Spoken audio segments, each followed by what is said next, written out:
Okay, so Ben is going to first share what we did on Saturday afternoon. And then after that, Ben will lead the discussion on the of the paper that the speaker is going to give a talk. So Ben, go ahead. Please tell everyone what we did on Sunday afternoon. Yeah. So yesterday, I think. Could you be louder? Ben, could you be louder? Let me check. How about now? How about now? It's better. I'll go ahead. Okay. So yesterday we just hang out to play the archery, and in case there's some delay, the black clothes is Professor Zhang, and I think it's now his first time to play it, and he's really good. And the next one is our three. Me is the blue one, and the purple one is Lei, and the white one is Chen Tao. And this is our first time to play this sport, and it's actually fun. The ball is not that heavy, and we tried this, and since it's our first time, I think we all got a nice score. And after we finish one round, we have to take down our arrow and to start the next round. And yeah, the fourth picture is me and the Chen Tao. We're aiming the ball. Next one is Lei, and that guy is teaching her how to aim and shoot the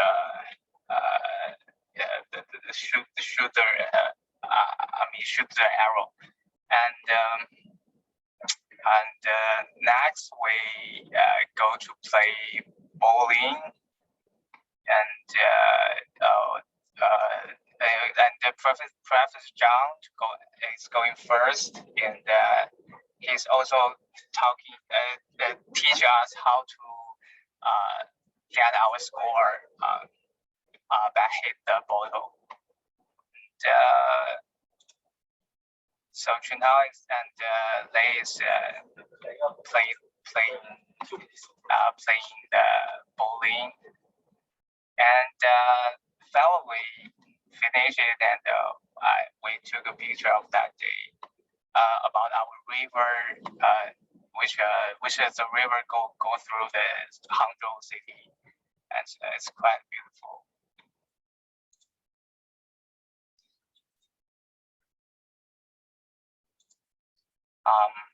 Yeah, that's all. Hello. Yeah. Any questions? Hangzhou is in Hangzhou.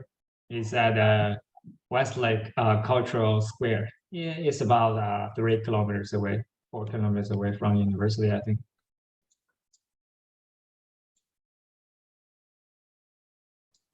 Okay, so Ben, we can talk about the paper. Yeah, okay.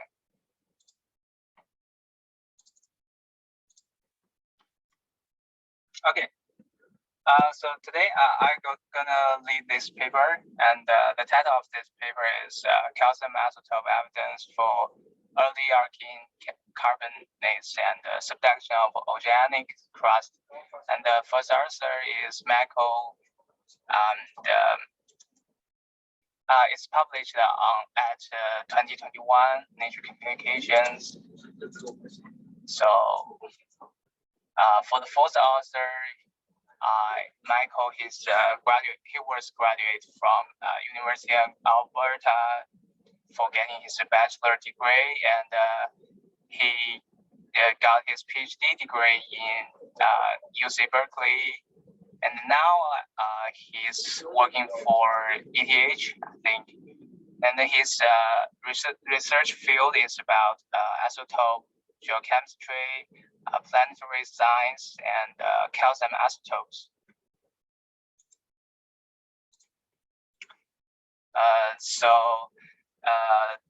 The questions about how did the life started and or how did the environment evolve, these questions are always full of fun. So the mechanisms and the timing of continental crust formation are important to understand because they are related to history of plate tectonics, the chemical evolution of the atmosphere and oceans, and the start of life on Earth. So people use different ways to investigate it, such as crystal growth model based on hafnium oxygen isotopes ratio in zircons, or seawater strontium isotope model. But based on different methods, the result of the plate tectonics beginning are not same. Some are 3.2 billion years, the other are 3.0. So there is still much controversy because there are small amounts of the early samples and it's not easy to interpret it. Well, the TDG suit, which includes these three types of rock, and they are one of the typical lithologies of arcing cratons. The TDG suit no longer formed in the present day because the mantle temperatures become lower, but there is a kind of rock named Adacat, which is formed during melting of splitting hot and young oceanic crust.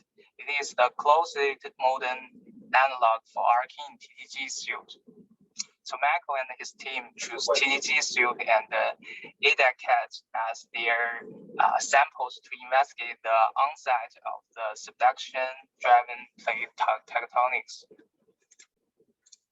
In this paper, they use stable calcium isotope as the method. It's a nice tool to investigate the TDG suit because the calcium isotope is sensitive to magmatic processes and source variations. And in this paper, they reported the calcium isotope relative to bulk silicated earth, which is a BSE value, and it is 0.95 per mil relative to the standard. So it may seem the isotope's value in this paper too negative comparing to regular one. And the age of their TDG suit samples are around 3 to 4 billion years.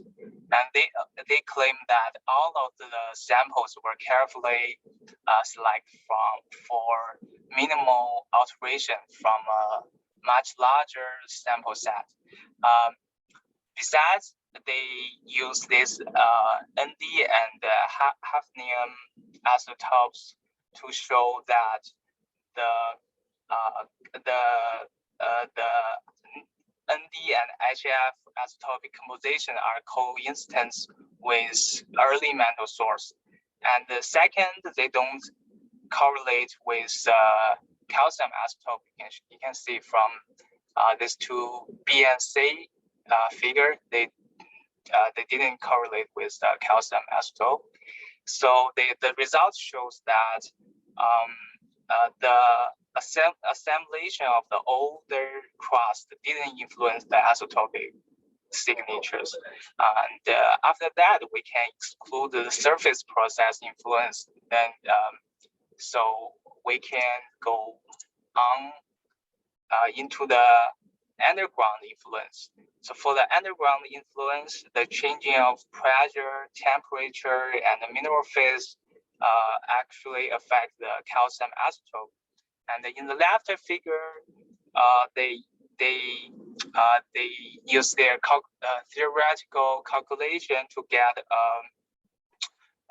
get a picture about the incorporated equilibrium calcium isotope fractionation with phase equilibrium model for TTG, and they get this 3 line, the red, purple, and the blue one, and basically the overall trends are dominated by the competition between increasing temperature and increasing pressure.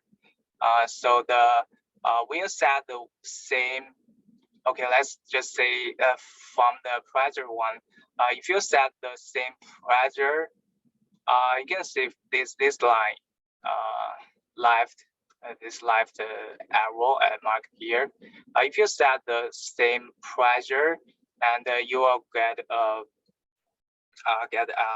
small isotopic fractionation, which is mean you're near to the sorry, use the laser. So if you set this set same pressure, you will get sorry, if you set the same pressure, then when the temperature increased, you will get a decrease in isotopic fractionation, which means you will get a near zero fractionation, which is a small isotopic fractionation. But if you're increasing the pressure, which will lead to increasing isotopic fractionation, is if you have to set the same temperature, and the blue one is like if you set the temperature in 1000, the blue one is 2 GPa, and it's larger, then you get a larger GPa, you get larger pressure, you got increasing isotopic fractionation because the garnet residual, and why the garnet residual you will get increasing isotopic fractionation, because the garnet has the highest delta calcium isotope, and it is the mineral phase effect. And for the so they got this result now, and for the red photo, they put their samples on this PT prediction figure. They found that most of samples fit the 500 degrees C GPa and the 750 degrees C GPa, which is the purple and the blue one. They think their samples fit these two PT conditions, and I mean most of samples. There are also some samples are not similar to most of the samples, because there are other mineral phase effects like the plagioclase. The plagioclase is the only mineral have a lighter calcium composition than the BSE. So if you lose some plagioclase, you will get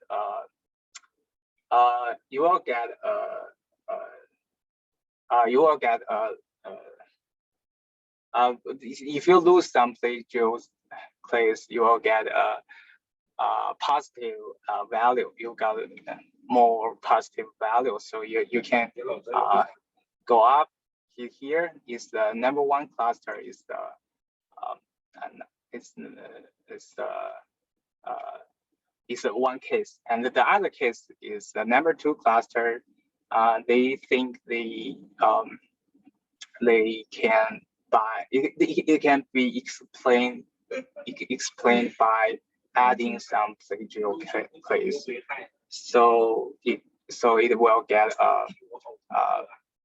a negative value here, but for the number three cluster, they explain it at a very special way. I'll explain it later, because this point is their second key point of this paper. So after that, they compare the TDG suit, which is on the last figure. They put the samples on the PT prediction figure. After that, they compare the TDG suit with the modern hot subduction zone samples.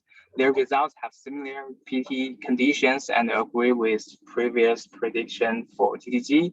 So it suggests that alkene TDG suit most likely formed through house subduction. And about the number 3 cluster, it has an unusually low calcium isotope value. So it can't be explained by some mineral phases changing. So they're trying to find another way to explain it. So at first they check the AZNK value and the oxygen isotope. They found that the higher AZNK ratio and oxygen isotope ratio, which are typically due to assimilation of matte sediments. But the calcium isotope shows the way too low, even lower than even the modern carbonates are only minus 0.5 per mole. So it can be explained by mixing the carbonates. But they think that EO-alkene seawater may have a lower calcium isotope. So if it can precipitate much lower calcium value carbonates. And if the carbonates reach the minus 1.3 per mole, they can use this value to get a mixing model to get the result. And so they just assume that the EO-alkene seawater maybe equal to the BSE calcium isotope value, which is here, and they will get a carbonates have minus 1.3 per mole calcium value. So after that, they build a mixing model. So based on their mixing model, their samples are best explained through incorporation of 30 to 50 weight percent carbonate matte sediments. But why is a rare case? Because there are only 2 samples show this pattern. They interpret it as that carbonates were geographically limited, and it's difficult to incorporate into melts during subduction. Therefore, this paper constrains the geothermal gradients where oceanic crust melt to produce TDG magmas, and provide further evidence for the early operation of subduction-driven plate tectonics. And they also provide independent evidence for the presence of carbonate sediments on the ocean floor in the early EO-alkene, predating the oldest carbonate units preserved in the rock record. So they draw this cartoon that seeing that the seawater in 3.8 billion years ago has a BSE-like calcium value, and the carbonates produced by this seawater has a much lower calcium value, even to around minus 1 per mole. And the TG calcium signatures is their samples from minus 0.9 to 0.1. And yeah, and their first result is this: the TGGs should have to be produced under a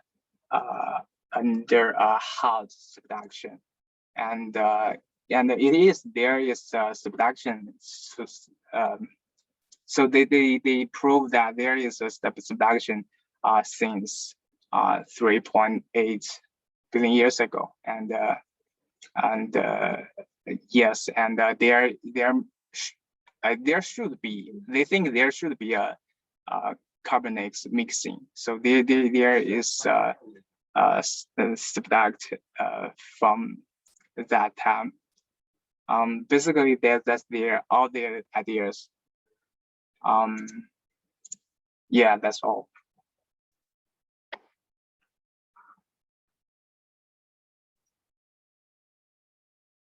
Okay, questions from participants today?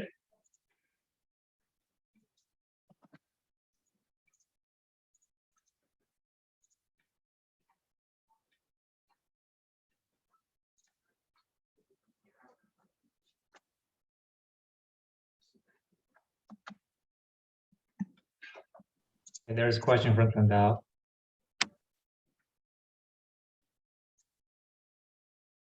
Okay, so you mean this page?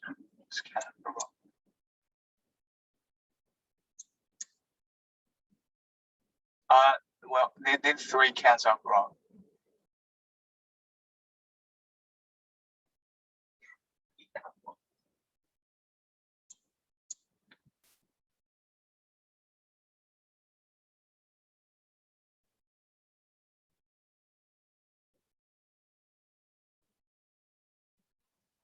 I also have a question. Can you go to the 10th or 11th slide? I don't remember exactly. Yeah, this one. Well, I wanted to ask about the right side diagram with modern seawater, Archean seawater. This delta about 1.25. Why is it remains the same for modern and Archean seawater and carbonates? Why this delta is constant? Because we are taking seawater and carbonates and like consider that they are not changing in time. Yeah, that's a good question. I think in the paper they assume that the seawater's temperature is same, but I don't think they care that too much that the cap delta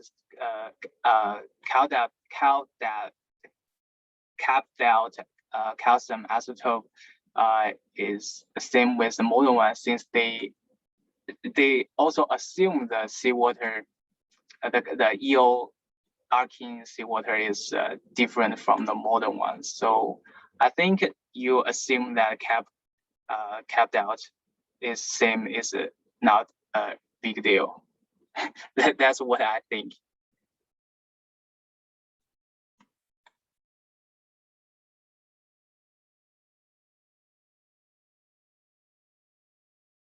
Thank you. But okay. So, but do you think this cap delta is larger in your Archean than the modern? I'm not sure it should be larger or smaller, because the participant, the carbonate come from the seawater. This process is I'm not sure the calcium isotope in this process controlled by what. So so I'm not sure it should be larger or smaller. But I think it's not a big deal, because because maybe it's not it didn't have a large fact about this theory? Yeah. So it's a bending controlled by temperature, also phase the present in there. But I don't know whether we have different kinds of carbonates. Like say, there are certain dolomites there, some are not. So yeah, and then but for temperature, actually, for me, that I don't know. I don't know so we're about it, because these carbonates they precipitated at the bottom at this particular depth, so that there's a carbonate precipitation depth in the ocean. I mean that depth is also a function of a carbon partial pressure, so far as, and also is a temperature related to the early Earth, as you already showed. They have been a young sun in the early Earth, and people expect that the temperature, at least the energy we receive from the sun, was much lower in the early part of Earth than now. It's about 30% less energy we receive from the sun than what we're receiving now. So yeah, if we have a random guess, I would guess the T, and therefore the fractionation is slightly smaller. But yeah, but if they just want to say qualitatively, the trend is that the ULRKN carbonates is somewhere maybe between minus 0.5 to minus 1.5, probably is okay. Yes, I think so.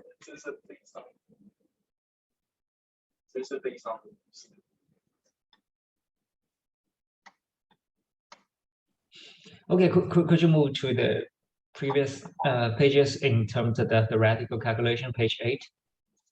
Yeah.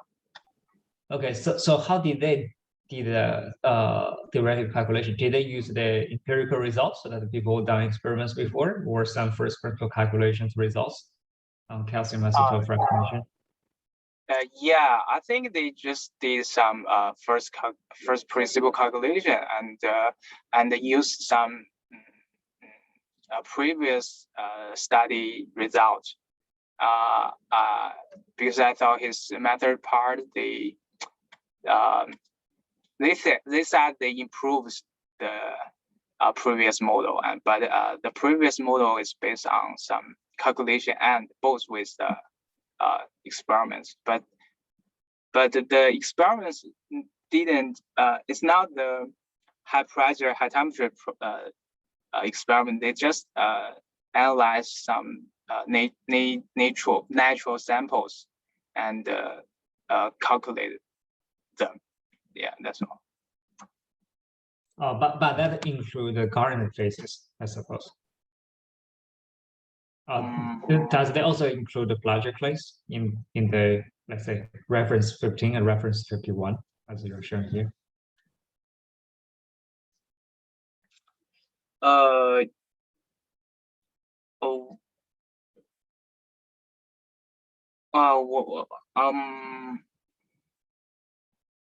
Sorry, what's your question? So does reference 15 and reference 51 include the Plagioclase?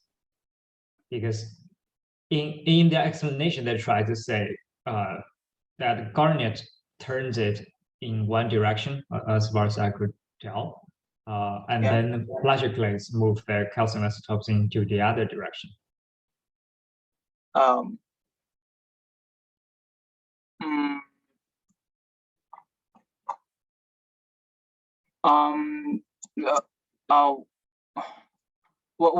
I think the pressure and the Garnet is the same direction, because we got a larger pressure, then the Garnet will lose. You will lose the Garnet, I think. So let me be clear. Okay, so Garnet holds the lighter isotopes, holds the heavier calcium, right? Holds more calcium-44. Yes. Yes. Okay. So Plagioclase holds the lighter one. Okay. osmolar maybe calcium 40. Yeah, I should see right here. Happiest. Sorry. Okay, so then they should work in the opposite direction. Yes. Yeah. Yes, but only this number 1 and number 2 clusters they involve with the plagioclase. Okay. Yeah, they are trying to use this plagioclase. Then for the theoretical calculation, did they include the plagioclase? I mean, for those previous Wang and Chen publications in GCAs, did they analyze the natural plagioclases, or is that first ab initio calculations that involve plagioclase? I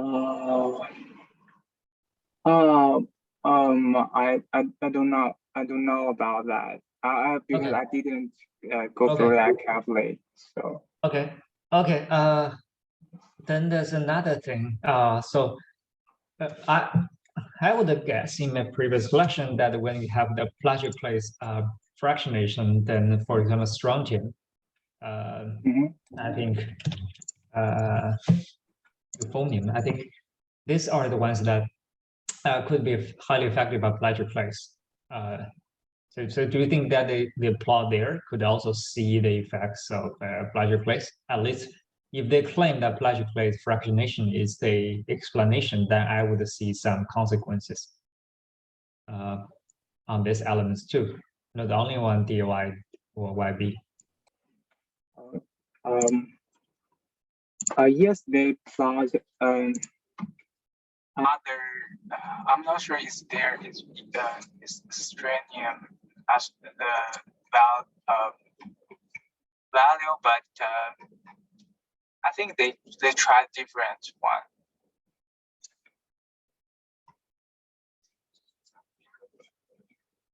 Pressure. I think they tried different one, but maybe this is the best pairs they choose. In their model, I think. Maybe other yeah, as you said, other elements also are sensitive to the pressure, but they just use this pair in their main article.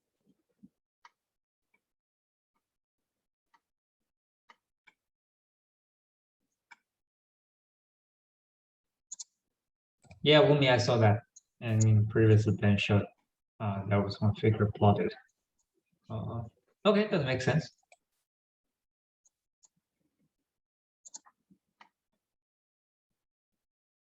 So Chen Tao, do you buy their theory?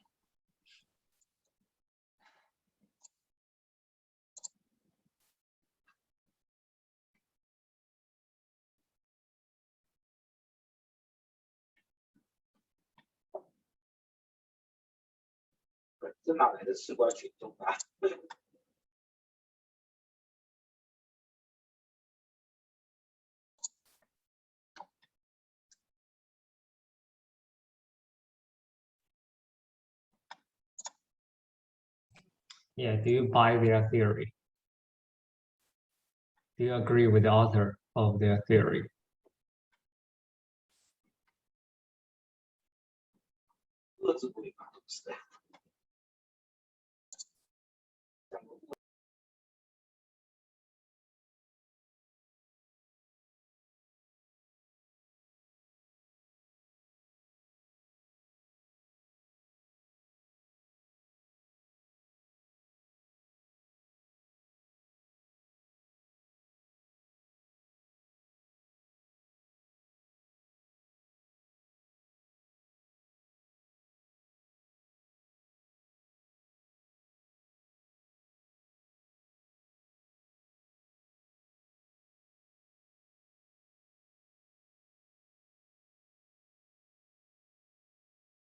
You see their emerging continents above sea waters, as though this joy in the cartoon.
So how would you explain it?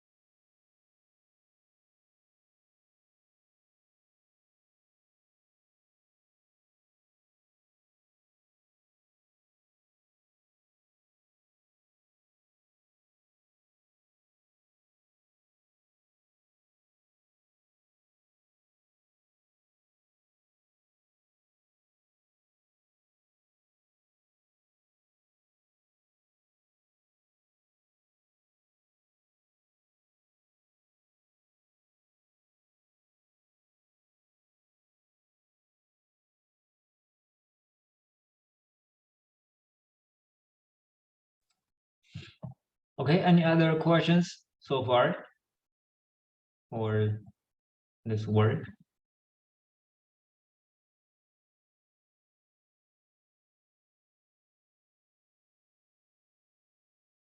I think for isotope geochemistry, in the end, that people are going to analyze all the early Earth samples for the isotopic, all the stable isotope results, and these are some of the relative early ones. I mean, I won't say the earliest ones. I mean, there are calcium isotopes, but probably there will should be more and more data come out of it before deal with the sample size, because I think in the end, as calcium isotopes will be as available as any major elements that we see now.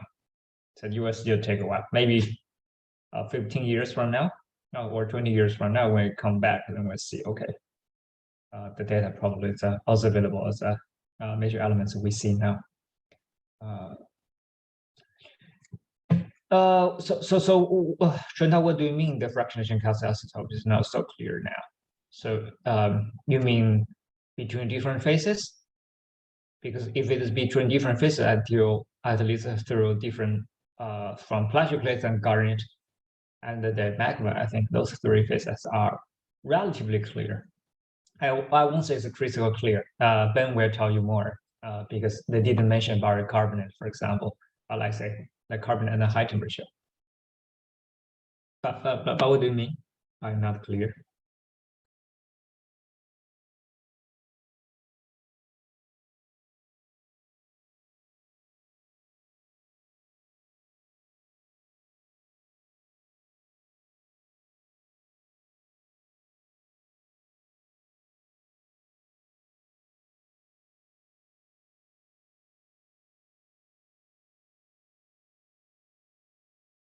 So what are the other, you think the biggest sample is relative order.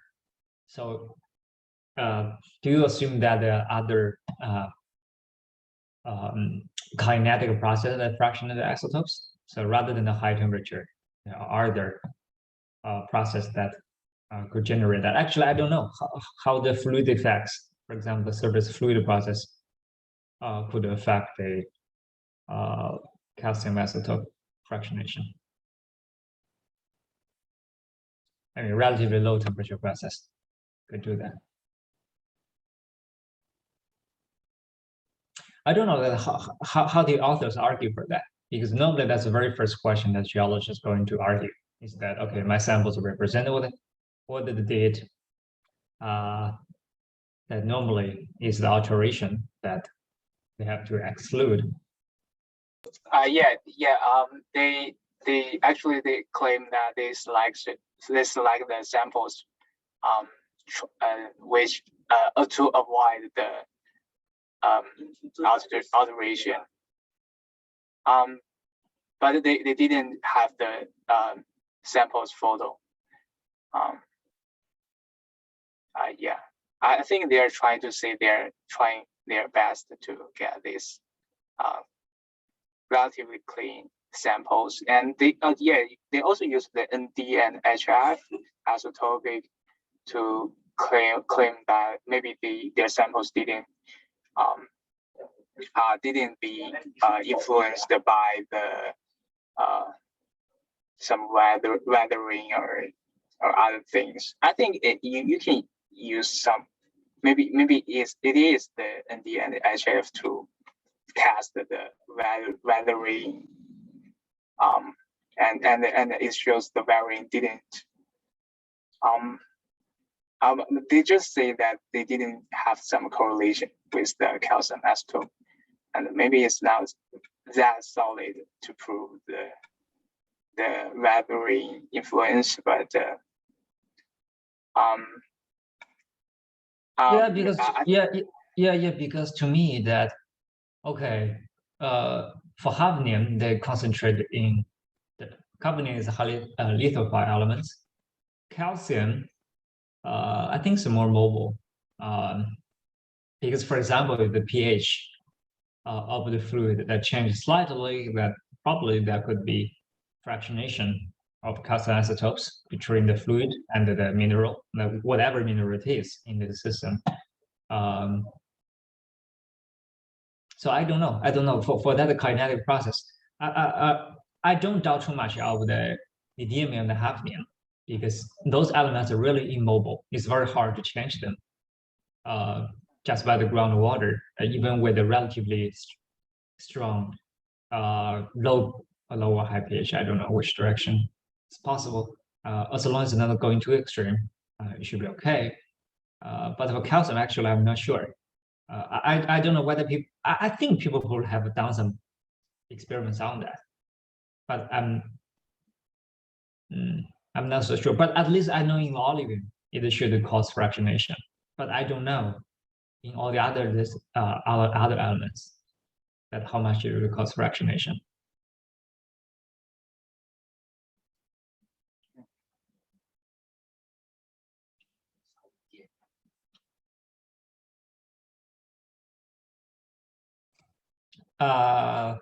Ben, if you, I think if you could find any publication on this kinetic fractionation of calcium isotopes by the fluid, I think it could be a very challenging question for the speaker on Wednesday. If you have any evidence if you happen to search for any literature on this, I think you could throw it to the speaker, let the speaker to explain how he thinks that this plot makes sense. I think this might be what the speaker want to say. The B and C here trying to say, okay, they represent what it is, but I think that only in the horizontal axis, not necessarily the vertical axis. Okay.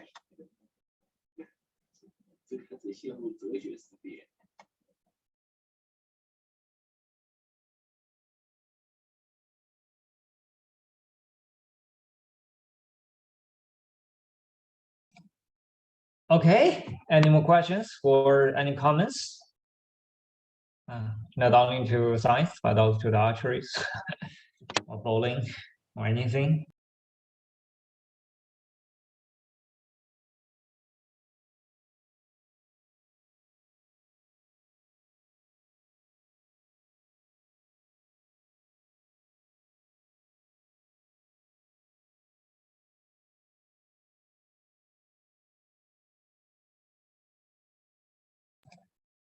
Okay, I think we could end our meeting today. And thanks everyone for your participation. And on Wednesday, the speaker is going to give a talk. So next week, Natasha, will you be available to lead the paper?